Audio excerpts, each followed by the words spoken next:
Hi, this is Jeannie, and this is Jeannie Goes to the Movies. So, I'm going to be talking about the top 10 things I liked about Ghostbusters Afterlife.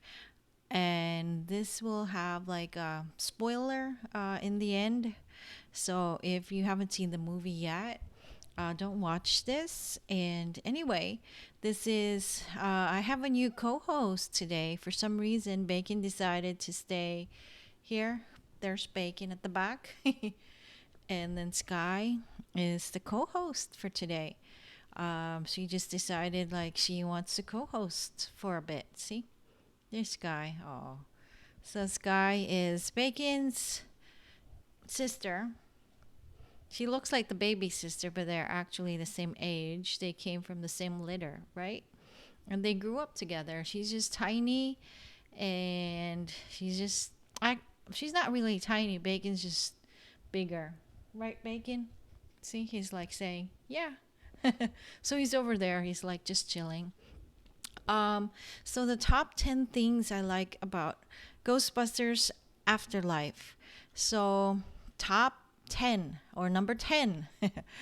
I love the actors.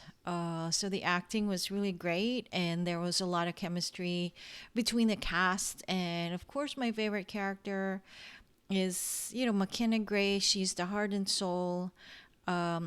She plays the main character here, and the actress is superb. And she is I'm actually surprised that she didn't really look like this. She was made to look like Egon Spengler, of course, because that's her grandfather. And she's the heart and soul the, of this film. And the young actress, just really portrays it naturally. And her role is, she just fits into the role like a glove, and she's really good at it. But my favorite character has to be their science teacher, Paul Rudd, because he's just one of those zany characters. He's really funny, and he's really cool actually. And he's just one of those cool science teacher, summer class teacher that you want to have. He makes them watch. So Paul Rudd, of course, he's funny, naturally funny, but his character, he plays a science teacher, and he's just really wacky and funny. And he makes his students watch like horror films, gory films, and it's just funny to see the children's reaction, but they're still taking it. And of course, the other cast members. There's um, the young guy, Wolf something, and he's one of the characters or he's one of the actors in Stranger Things. And it just really comes together, and it's cute between the chemistry between the teenagers, and also between the adults. And of course, the mom actress, or the actress that plays the mom, she's really good at her role as well. She plays the one who's like just, losing it, and she's hanging by a thread, and she's really funny too in her own way. So, number 9. Oh, actually, Bacon decided that he wants to join us too. Do you want to join us, Bacon? He's like, yep, I'm part of this too. So he really wants to be part of all the videos for some reason. And yeah, he really likes to participate. Yeah, Baba. Yeah, when I start talking, he's just like, yeah, I gotta do it too. Okay, Bacon. So you wanna join us? So yeah, you really, okay, Baba, come on. So the cameo number 9, the cameo from Annie Potts, she plays Janine. So that was really nice. She was really funny in the original, and of course, she was also one of those characters that was memorable. She plays the secretary, and to see her a bit older here, and it's like, oh my god, she still sounds the same, but to see her older, it's like, Oh no, like, has it been that long? Has it really been? Of course, it's been 40 years. It came out in 1984. So it's really been that long, and it's like, oh, okay. And but it's such a jolt from the past, and yeah, he's at it again. He's from another attacking from another angle, right, Baba? Anyway, that's my number nine, and number eight is the humor and the wittiness. It should really be one of the top fives, but anyway, the humor and the wittiness, I put it in as number eight because really it's not as witty as the original, although it does have some wit about it.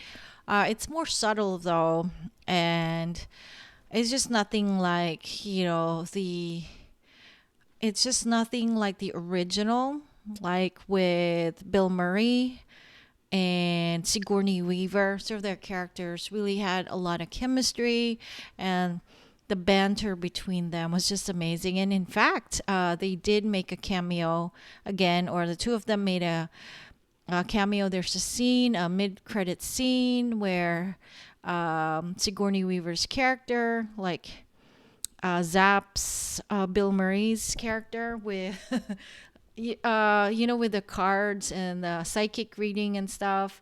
Um, he zaps his subjects with a jolt of electricity, and she does that to him. It's really funny.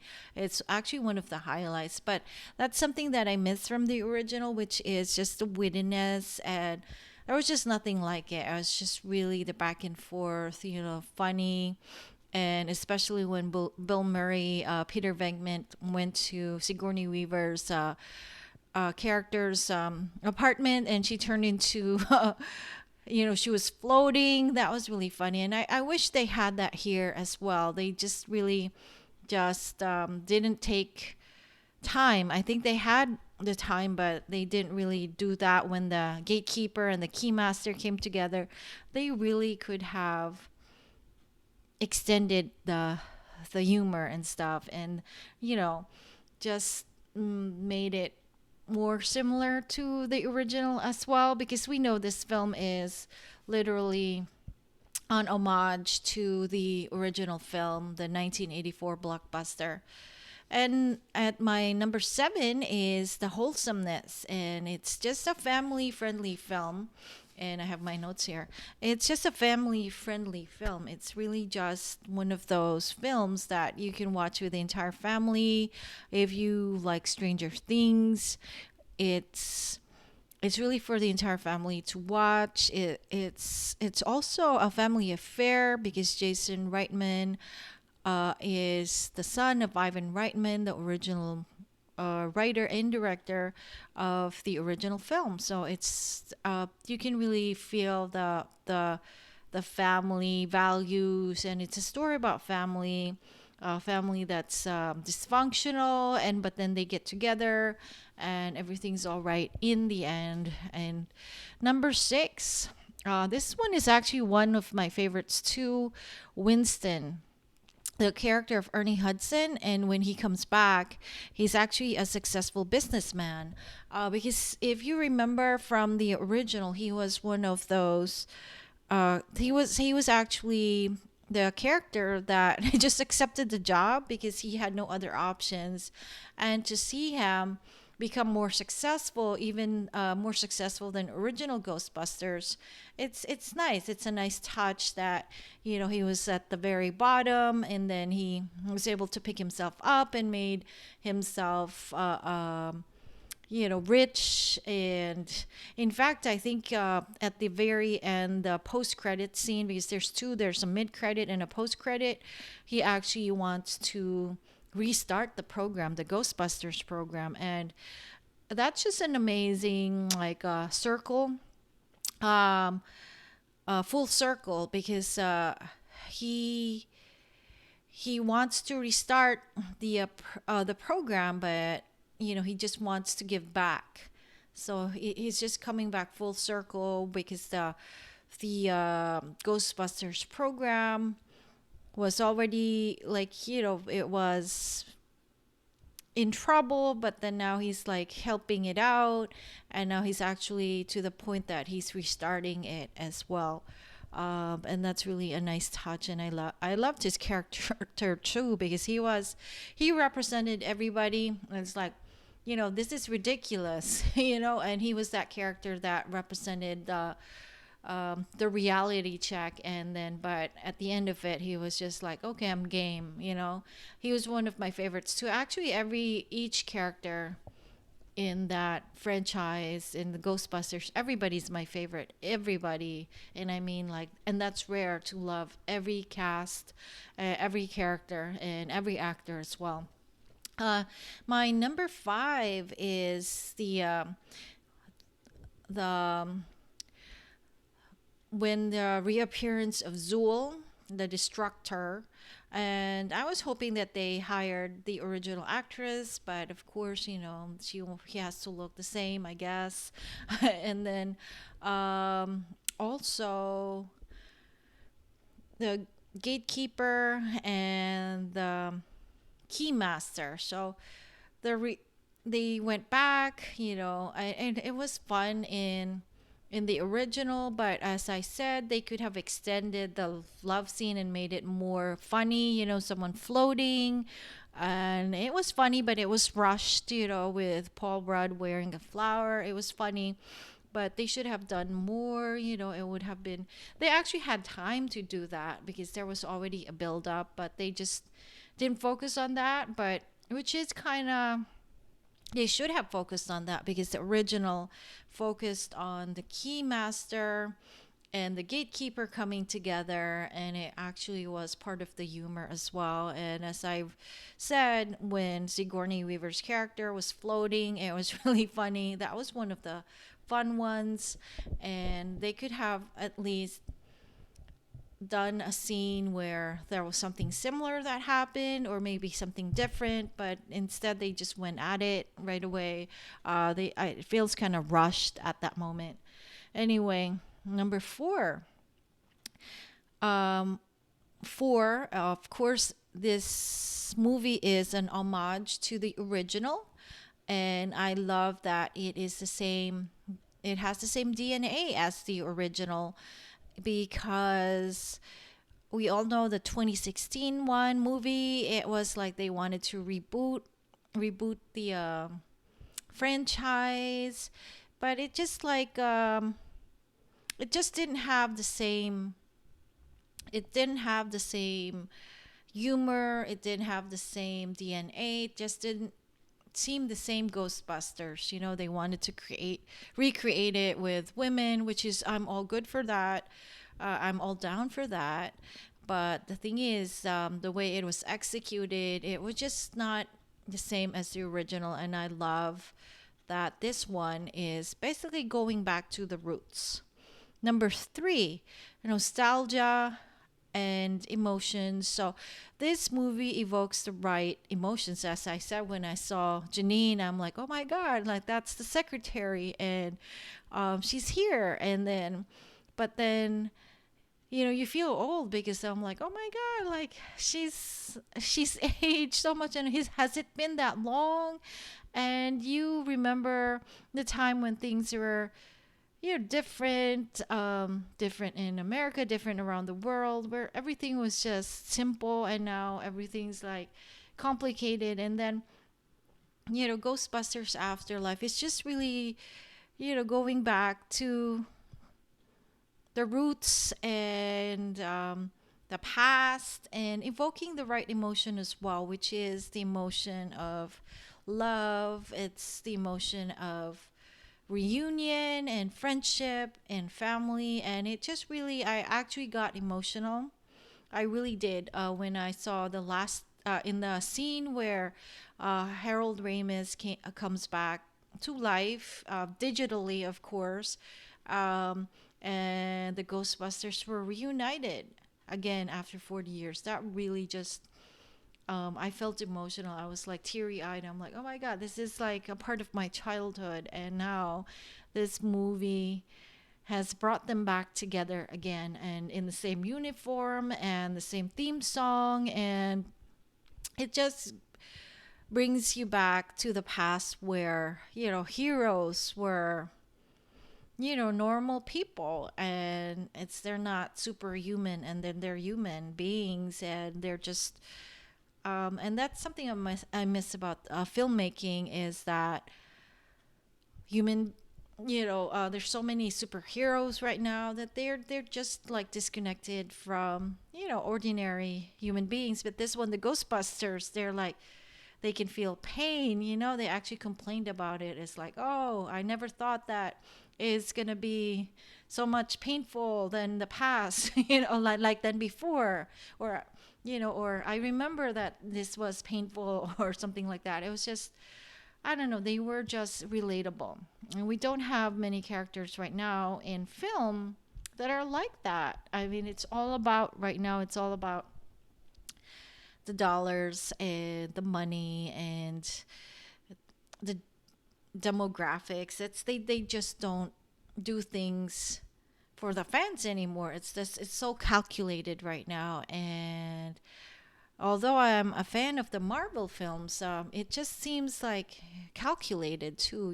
It's not about like, yeah, let's give the fans a really good time, and just like, I don't know. There's just something missing from the movies of late. It's just doesn't evoke the right emotions. There's no connection anymore to like reality as well. I mean, it's doesn't make sense because this is a science fiction and this is a movie, but at the core of it, it's about friendship. It's about being an ordinary hero. It's being like, stepping up to the plate, being the hero that you can be. And you're flawed. The characters in this movie, they're flawed, and in the original as well, they were very flawed. They were like, I think at one time they were almost broke, and then Winston Zedmore's character was broke, and he was like, and the Ghostbusters were a mess, but they kept it going, they kept the program going, and they are just really heroes, and in their own way. So number two, this one I would really, this has to be my number two, because when the Stay Puffed Marshmallow Man created Mini Me's, that was just funny. It was like the highlight of the film, and to see Paul Rudd's character, his expression there, he was like, "Whoa, what is that?" It's funny, and that the way they were roasting each other, literally roasting, running over each other, blending each other, is just so funny. And they're so cute. But then when he bit, he bit Paul Rudd's character. He bit one of the mini me's, the mini marshmallow, the Stay Puffed Marshmallow guy, mini me's. They're very funny, and hopefully they come back. And I consider them like the Minions. Actually, they're very, very funny, and they're cute, and they're dangerous too, in their own way. And number one, it has to be that scene where the four characters and the four actors actually are reunited, even if one of them was reunited with the other cast members digitally. So Harold Ramis passed away 7 years ago, and he never got to see this film come back to life. He was part of that movie as well, and he was a huge part of that, the heart and soul of the film. Also his character as well, the Ghostbusters. So he was the scientist. He was the reason for the Ghostbusters, existing as well. And to see him come back to life, it was really just amazing. And again, it made me emotional, and that was for me the highlight, to see all four characters come back and just fight monsters again. And it's the same monster essentially, but then yeah, to fight monsters, to defeat the bad guy, and it was just wonderful. It's just one of those things. Bill Murray, Dan Aykroyd, Hudson. It was like amazing to see them back in the uniform and just doing their thing, the Ghostbuster thing. And of course, the theme song, who can ever forget that theme song? It's the best. And so that's my top 10 reasons of why I like the Ghostbusters Afterlife. And I hope you like it too. And I'm crossing my fingers. I've been looking at the figures. They're saying that they might hit hopefully they will hit their box office returns or projections or something, because this film really deserves a lot of attention. It's really wholesome. It's funny. It's a throwback as well as like an homage to the original as well. It's like it's all of these things, and it's about just good storytelling and just having a fun time, and that's what movies should be about. I mean, blockbuster films, at least it should be about having a very good time and just enjoying everything. And thank you very much for watching. And so thank you. And then Sky says bye. Say hi, bye, Sky. She's like, yeah. And then Bacon's here. He's sleeping on my side. I can't move the um yeah, but he's there. He's sleeping. He's like, yeah, I'm gonna take a break too. So he's actually literally here on my other, like my right side, and he's sleeping near my leg. So yeah, thank you for watching, and I hope you like and subscribe. Yeah, say you like and subscribe, Sky. And if you're listening to this on a podcast as well, just please subscribe to my podcast as well. And thank you very much again, and bye.